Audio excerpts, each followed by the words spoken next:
അല്ലേ വിശ്രമാവേ അങ്ങനെയൊക്കെ ഇത് പോയി ഒറ്റക്കേ ഉള്ളൂ ഇവിടെ കടന്നു പോയാലേ വീടെടുത്ത് എന്റെ നമ്പുരാനെടുത്ത് എന്താ ക്ഷേമം കൂടാതെ ഇരിപ്പിടത്തിൽ അക്കിത്തടാന്ന് പ്രാർത്ഥനയോട് കൂടിയിട്ടാണ് അന്നന്ന് പുറപ്പെടുന്നത്.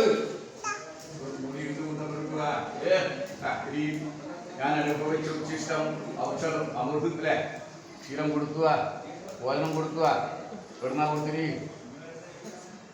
എപ്പാ കൊടുത്തത് പറയണ്ടേ? കാണിക്കാരന്റെ പട്ടോലിയിലുണ്ട് അതൊക്കെ വിടുക.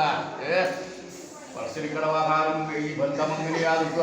മുത്തപ്പനോടുള്ള ഭക്തിയും ബഹുമാനവും അല്ലെ അന്നം പകരുന്ന ദേവൻ തന്നെയല്ലേ മുത്തപ്പൻ. അതിമധുരമായിരിക്കും അന്നം പകർന്ന് വിദ്യ കൊടുത്തും ധനം കൊടുത്തും ഐശ്വര്യം കൊടുത്തും വായുസ് കൊടുത്തും രക്ഷിക്കുവാൻ വേണ്ടിയിട്ടാണ് അയ്യങ്കരയിൽ നിന്ന് ഞാൻ പൊന്മകനായിട്ട് അവതരിച്ച് ദുഃഖങ്ങളെയൊക്കെ നീക്കിയത്.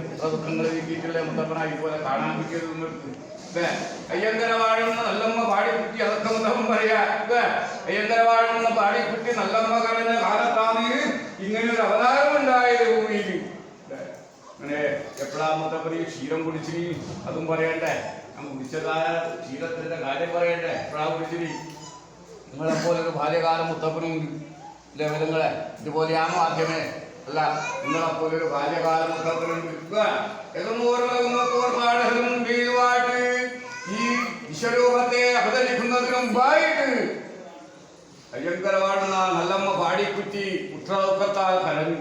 അത് കേൾക്കാൻ അല്ലേ കാത് വേണം. ഇങ്ങനെ കാത് കൊണ്ട് കേട്ടാ പോരെ? എന്തിനാ തന്റെ വിശേഷങ്ങളൊക്കെ അതിലേക്ക് പകർത്തുന്നത്? ഇതുകൊണ്ട രൂപം പകർത്താൻ പോരെ? അടുക്കളയിൽ ചെന്നാൽ പ്രകാരം കേൾക്കണം. അടുക്കളയിൽ വെച്ചോളം പോലെ വേണ്ടത് അല്ലേ? ആണല്ലയാ ഇത് കലിയുഗാന്ന് അല്ലേ? ആണല്ലയാ കലിയുഗല്ലേ? എന്റെ രൂപം